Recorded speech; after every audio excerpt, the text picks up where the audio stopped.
Yeah. Two. Yeah.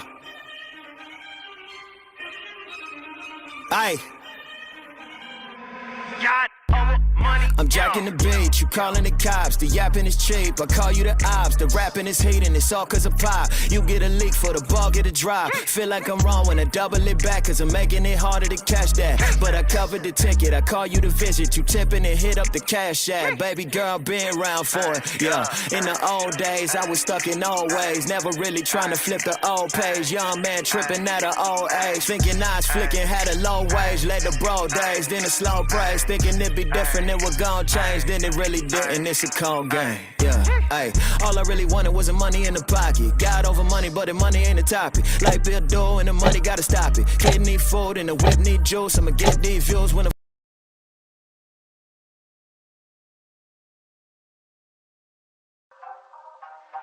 What's good, baby? It's your boy Dale. I'm back in the saddle again. Our motto is to buy, build. We already bought it already, so we already own it, free and clear. Refinance to long-term debt, cash flow. That is the motto. Cliff, man, is that a pretty strong motto, man? What do you think? Man, the model is strong. Like, you're getting each piece of the invest, right?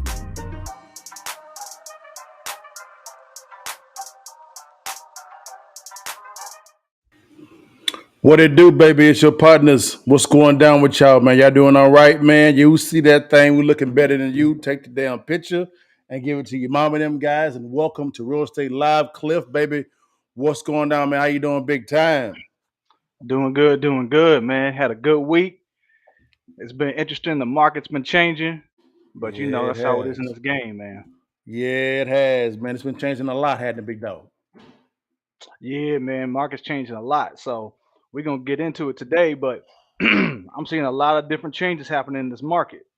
A lot of changes, y'all. A lot of changes, guys. We're trying to get active real quickly on Instagram, guys. So if you don't see us doing it live, Instagram, we're actually running back again, guys. We don't know what's going on. I don't know what's going on with Instagram. Instagram at times can suck really bad. You know, so it is what it is, man. But man, let's dive into this thing, man. First and foremost, man, did you get the bag now?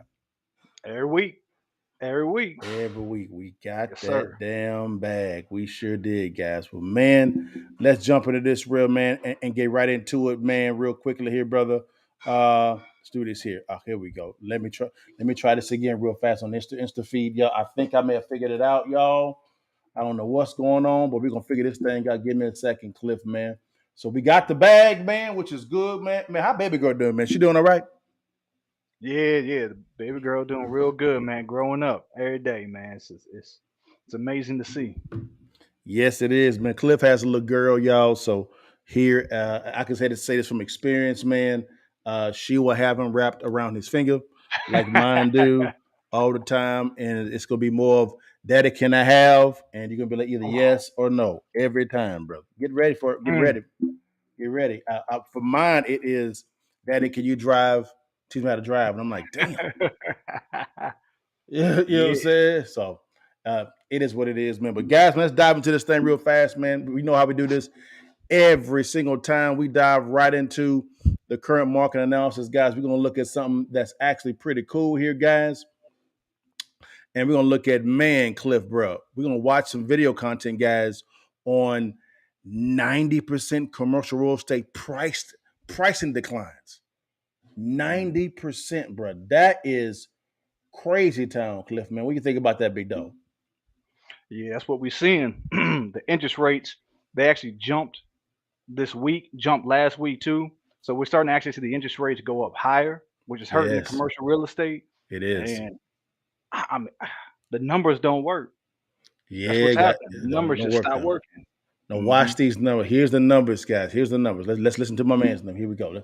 Here are the numbers, guys, and we'll comment. The collapse of the US commercial real estate market is getting even worse, with values for apartments, office buildings, and retail now down 11.2% from a Wow. year ago, with some buildings down by as much as 90% in value. These declines in commercial value are now intersecting with a massive wall of debt that has the potential to send the U.S. economy and the U.S. banking sector into a credit crunch, which is inevitably going to increase the unemployment rate, cause a lot of layoffs, and reduce consumer spending. That's because banks have massive exposure to the commercial real estate sector in America. Almost $3 trillion in commercial real estate debt is held by U.S. commercial banks. Now that that debt is coming due, with the valuations going lower, lots of landlords of office buildings and apartments are defaulting. For instance, Man, Cliff, let's pause right there, man. Yeah. $3 trillion, bro. 3 trillion. That's a T, Cliff, man. Bro, real quick, man. Real quick on this. Do most of the banks hold more paper on the commercial end or on the residential end, the retail end? What do you Commercial. think? Commercial. Yeah, because it may be less units, but it's more square footage. More square footage. It is. And the higher dollar amount as well per building. Right? Guys, 3 trillion? That's with a T, not a B. A T. Let's keep going and see what he's talking about on this, man. This is crazy. Here we go.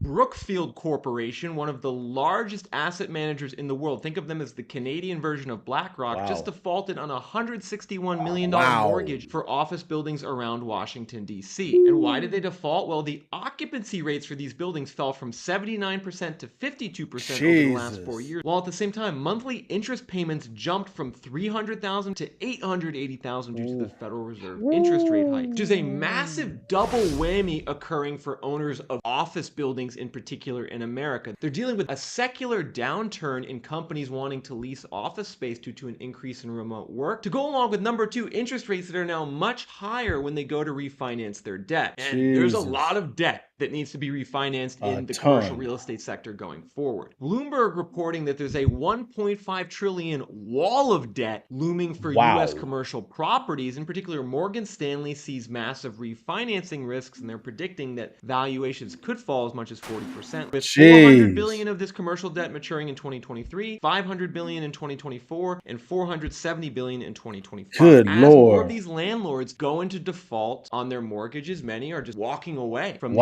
office buildings or malls or retail centers or apartment buildings. He's right. Handing back the keys. When the bank and the lender takes over, they're going to have to write down the value of that loan significantly on their income statement and balance sheet. It will inhibit their ability to make new loans and also potentially cause more bank runs as depositors start to be wary of the financial health of the banks that they have their money in. Cliff, man, but let's pause him right there, bruh.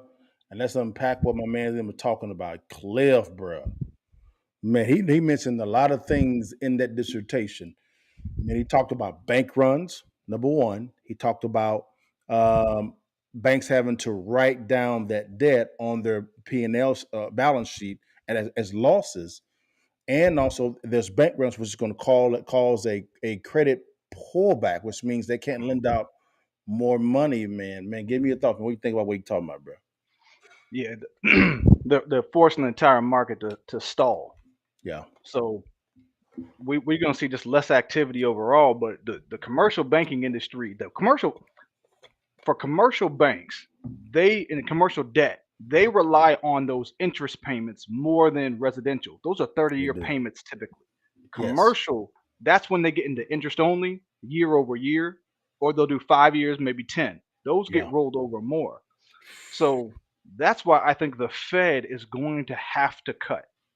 They're going to have to. Well, what is cutting going to do to assist the banks? Because the cutting does not cut their losses. No. It's going to allow some sustainability to come back into the market. It's not going to fix the inventory, the problem they have with people leaving and not leasing commercial space. That problem that's a long-term problem, but I do think that there's a lot of commercial debt that it could still sustain and pay the monthly payments, but not at these rates. So because I can see your perspective there, because it went from 300,000 to 800,000 in payments. I see that. Right. Well, my question is this: here is those rates. So what you're saying is by the banks cutting those rates, that brings the payment back down Right, to exactly. It allows the building okay, to be more sustainable makes over a sense. period of time.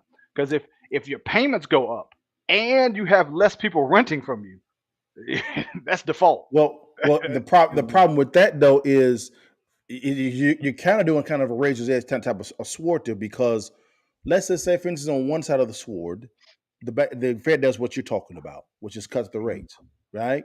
So now Mhm. on the commercial side, it's beginning to sustain a little bit more. But on the other side of the spectrum, of the sword, I would say, you actually have an entity in government that is not going to stop doing something, printing money, which is Congress. So now, as a Fed chairman, what the hell do you do? Because on the commercial real estate side, it's going to take a hit, but on the government side, which is by cutting the rates, it's going to destroy the economy because Congress and the executive branch will not stop printing. So what do you do? I still what I think is they're gonna cut, but not cut as deep as we were previously. So they're going to Okay.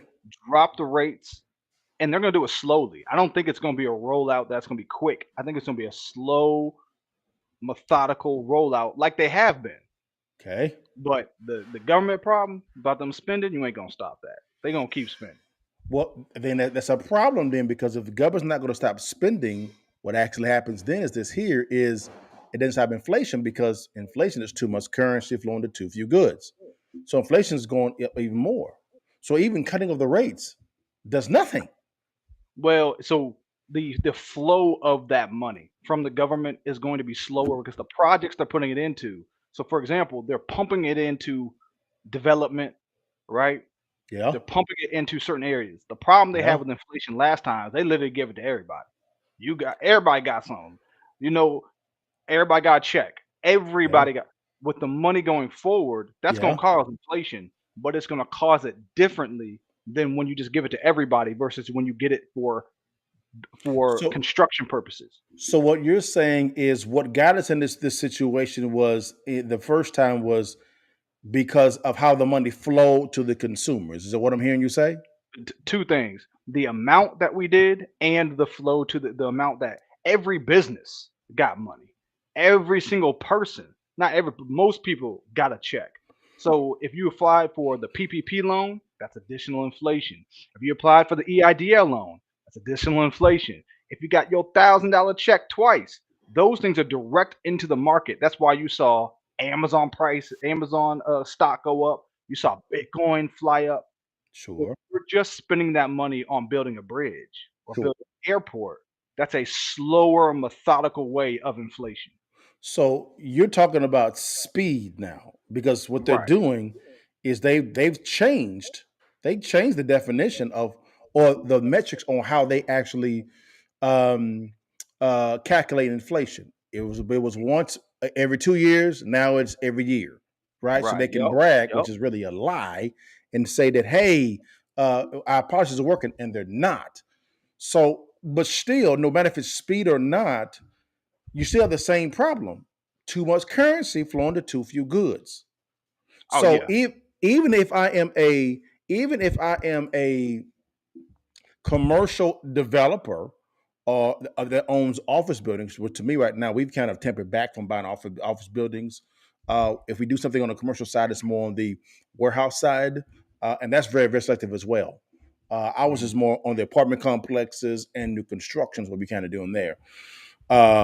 But even if they do that, the the developer or the investor is still trapped in a variable loan.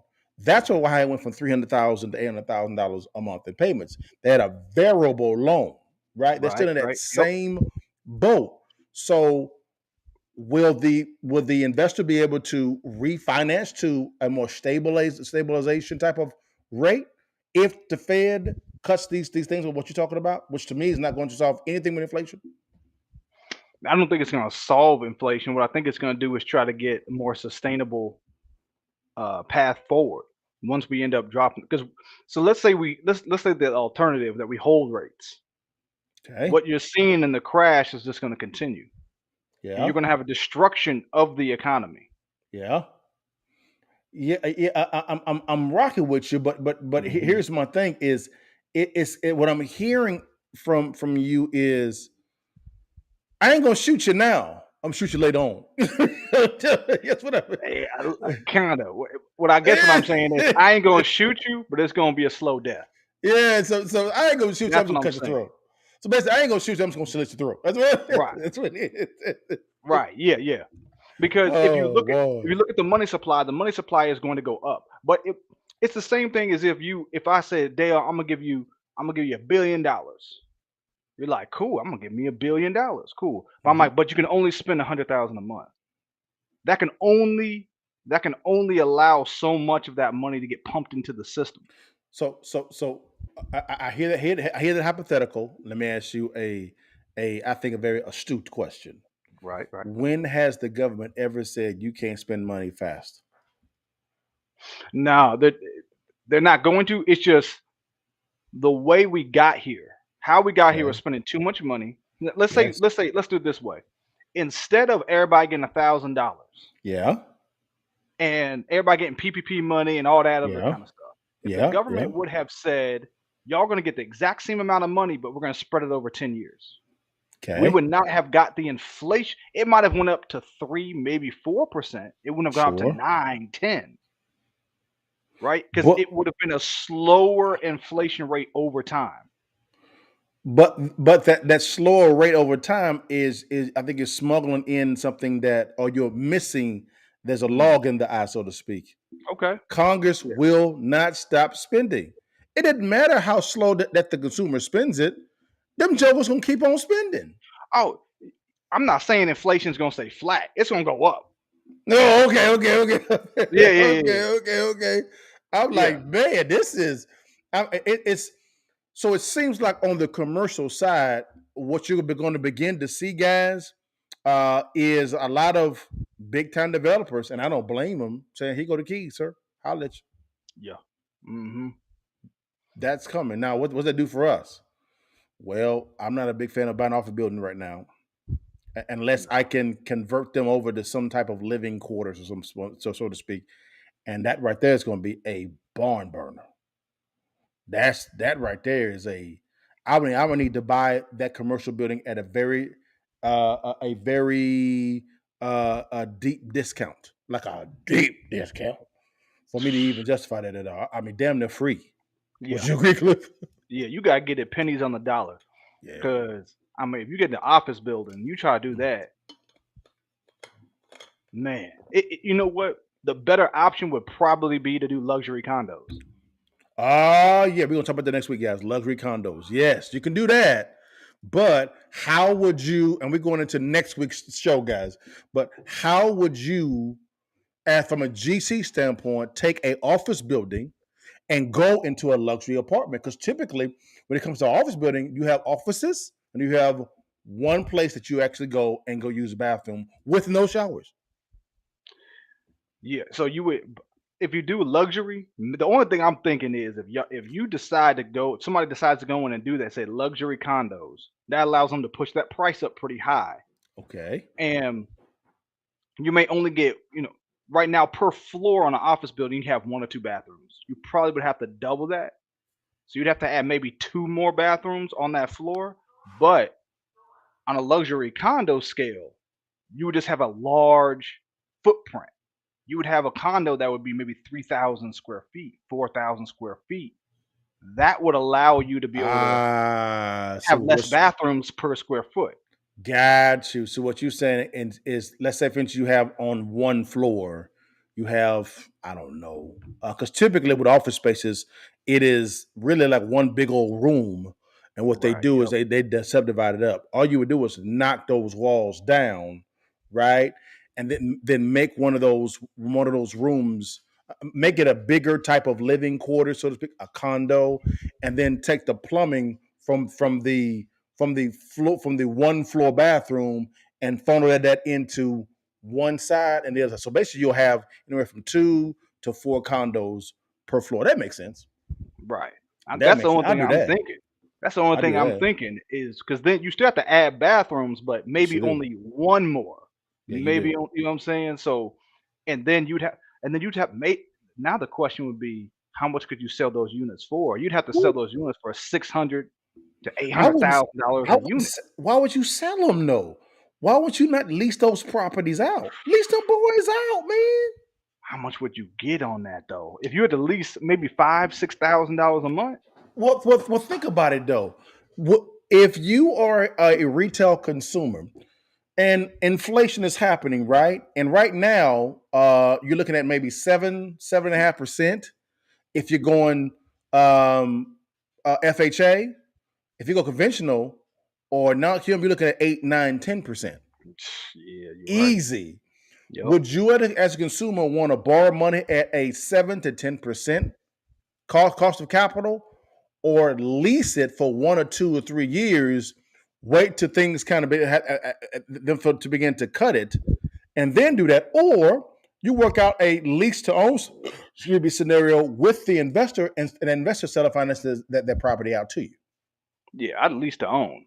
Yeah, If I could get that kind of contract, I do that because yeah, what from what I'm seeing, everybody is in the same boat. What's yes, happened is so unemployment's low, right? yes, yes, Okay. So lots of people would love to buy a house. yeah. They're not buying a house because of two reasons. Mhm, Obviously, the interest rate. The mhm, second one is inventory. Ain't mhm, nothing out there. mhm, mhm. The second that they cut rates, Yeah. you're going to have a flood of people coming into the marketplace because all the people who would have bought a house over the last 2 years have been waiting. But here's the problem, though. Who's providing the housing goods? Oh, Houses. there's no inventory. So now we have another problem now. But that's what's gonna push housing prices up further. But I'm rocking with you. But at the exact Mhm. same time, now you're in a scenario to where you now again fake success. So Cliff Oh has a yeah, house. He has 9 people wanting to buy his house for $100,000, but he winds up selling for 175. It's worth 100 grand. That's stupidity. So this is just another crazy cycle. oh yeah. But that's the way our system works. It is the dumbest thing in the world. It don't make no sense to me at all, bro. Again, hey, flex on them. Okay, no problem. Do what you do. Get the bag, but be smart about it. Good God. Yeah, it's the same thing. So if let's say interest rates drop, boom, Yeah, now yeah, they're down to full. If you conventional, let's say it's 5%, yeah, 4.5, 5%. yeah. I bet you'll see an increase in purchases by 30%. I'm rocking with you, but they're Yeah, going to buy it well over 50, 60% over the value of the properties. yeah, that's what I'm saying. They're gonna end up. What's gonna happen is that's gonna create bidding wars. Yes. And That's now what's gonna happen. you're back in the same boat now. Right. In the And then same boat. prices. Yeah, that's it. That's why I don't think they're gonna cut them that low. They're gonna do it slowly over time because if they just cut it, it's going to do exactly like what you said. So they're going to cut them slow. So we're going to easily have over the next 5 years, you're going to have housing prices increase dramatically. I'm rocking with you, but you have the Fed chairman now saying that after, again, a month ago saying he's going to pause it. Now he says he's going to raise it 2 more times. I don't think he's going to. I think he's going to raise it one more time, and that's it. Oh, I think he's going to raise it 3 or 4 more times because of one thing: Congress will not stop printing. Mm, I feel Won't you. do I it. see. I see Won't where you're do it. coming from. Yeah, I It see will that. not. I'm planning for them jokers over there. Them jokers, or they don't lack the experience of knowing how to spend somebody else's money. They know that they do that very well, very well, and defy all logic by doing it. So it's all good. Now, guys, man, Citigroup's worldwide bank branch closings. Have you guys been hearing this story, man, about them closing branches? And the reason why they're closing branches, Cliff, man, is because of the fact that their wealth management side is sucking. Mm. The wealth management side, they took a huge bet on the wealth management, meaning 401ks, IRAs, for all the retirement accounts and other stuff as well. And they're getting hosed, man. Cliff, listen to this, man. Listen to this. Citigroup is in trouble. After the company's collapse during the 2008 recession, Citi stock has continuously struggled. Shares of the company saw more than a 30% drop over the last 5 years. The firm has faced many ups and downs over the course of my career here, and it's clear we have challenges that we need to urgently address right now. Citigroup has had worst-in-class efficiency, returns, and stock market valuation, and that's led to underperformance over almost any time frame. They haven't been profitable enough. It's a chronic laggard in profitability. It's not that it's teetering on the edge. Once the largest bank in America, Citigroup is now the third biggest in the U.S., with over $1.7 trillion in consolidated assets. Globally, it is the 11th largest, with just over $2.4 trillion in total assets. Wow. Citigroup, I believe, is finally turning a page. The first step to improve is to recognize that you have a problem in the first place. We know there is a clear-cut case for change at Citi. I hope you've seen we're acting on it, positioning our firm's long-term future and tackling the issues that have held us back head on. The challenge now will be executing and changing that culture to what you want to be more real-time and more aware, more intense, and more about winning. So what kind of changes is Citi making? And can it return to its former glory? In April... So guys, that goes on a little bit long. It's 11-minute video. We ain't gonna watch the whole video, guys. Here is Cliff. What are your thoughts, man, concerning what's going on with Citi, bro? I think that's happening in a lot of different banks. But so Citi is following a plan that we've seen a lot of other banks do, closing branches. The world's going online. I think they're the slowest one to pick up on that. Interesting. And now they're starting to turn the table to a new type of banking. I'll give you an example. I recently switched my bank, and I haven't completely rolled it over, but that's what I'm doing. And I'm going to Fidelity, where I can do all-in-one banking and investing.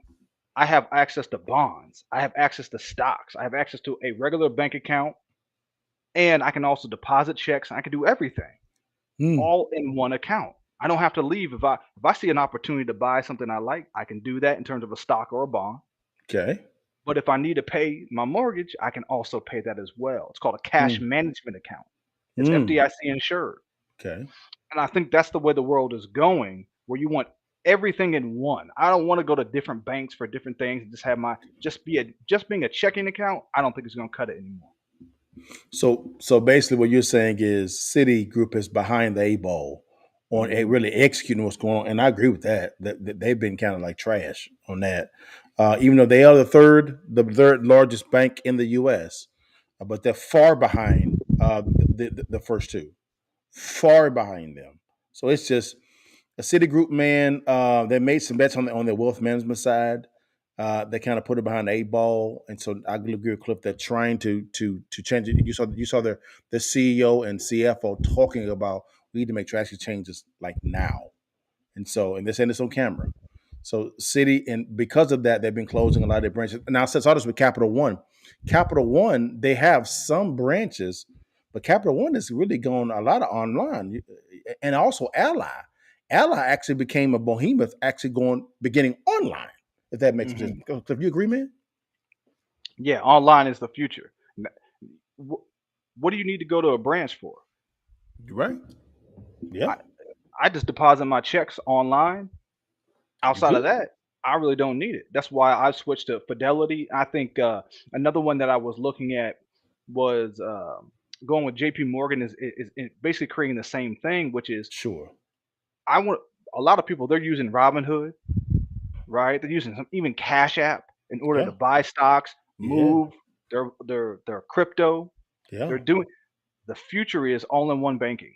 It is. All under one roof. And like I said, one of the great things about Fidelity is I have my IRA, I have my bank account, I have all of those things under one umbrella with them, making it very easy to transfer my money when I need to. Yeah. So I don't hold as much cash for me. I'll buy low stocks and then sell those when I need to, because I'll see them go up and I'll make those positions. So I think Citigroup is catching up, and if they're smart, I think they'll hop on what the trend is. Yeah. I agree with that. That makes some sense. Two good friends of mine are the chairman CEOs of local, they're regional banks, but they're not as big as the cities or the Bank of America or the Wells Fargo or the Chases, but they're mid tier. Anywhere from 100 billion to 800 billion in assets under management. And so these are chairman and CEO, and I talk to them not all the time, but sometimes, and they let me know what's going on, things of that nature. If I want to move money over to their banks, a large amount of money, they let me know how much to move over there, so that it doesn't begin to kind of flag the feds at all. Period. But yeah, I can agree when it comes to Citigroup. They're making a change to go online, but they better hurry up because they're getting left behind. Yeah, I think, and I'm gonna make one last point. I think the future for a lot of these small banks, if they're smart, is going into crypto, because I'm not sure if you've noticed this, or anybody else who's looking at this. There was a landmark lawsuit case that was won by a company, Ripple. Ripple owns XRP. That's a token, and in this case, the SEC sued them, and they went to court, and they won. And what they said in court is that crypto is considered to be let's see here. Yeah. So crypto is considered not to be a security. Not a security. Right. So hold on. The SEC ruled on this because I know for a fact I was actually asked to invest in a cryptocurrency company, and we were looking at maybe tokenizing a lot of those investments. And they told me to hold on one second, pause, do nothing. We're waiting on the ruling from the SEC. Was that the ruling? That's the ruling. Even Binance, another exchange, their lawsuit was dismissed because of the ruling with Ripple. Really? Now, Dale, you can tokenize your real estate, and it is not a security. You do not have to follow the Securities and Exchange Commission's rules and guidelines. You can now say, for let's say you're doing a house and I need to raise $20,000. I don't know, maybe you do 20 tokens, $1,000 a token. That's not a security. You are allowed to do that at this point. Wow. Yeah, that's new news for me. That's breaking news for me. I had no clue that was going on at all, guys. That is crazy town, guys. I love it. It makes total sense, man.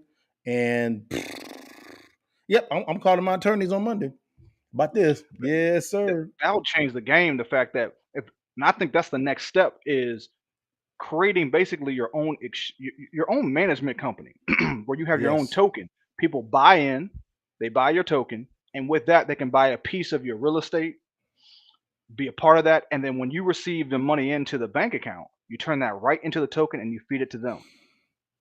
And the great thing about what's going on now is you can have an exchange on that management platform. So they could take, I don't know, they could take Bugcoin, right?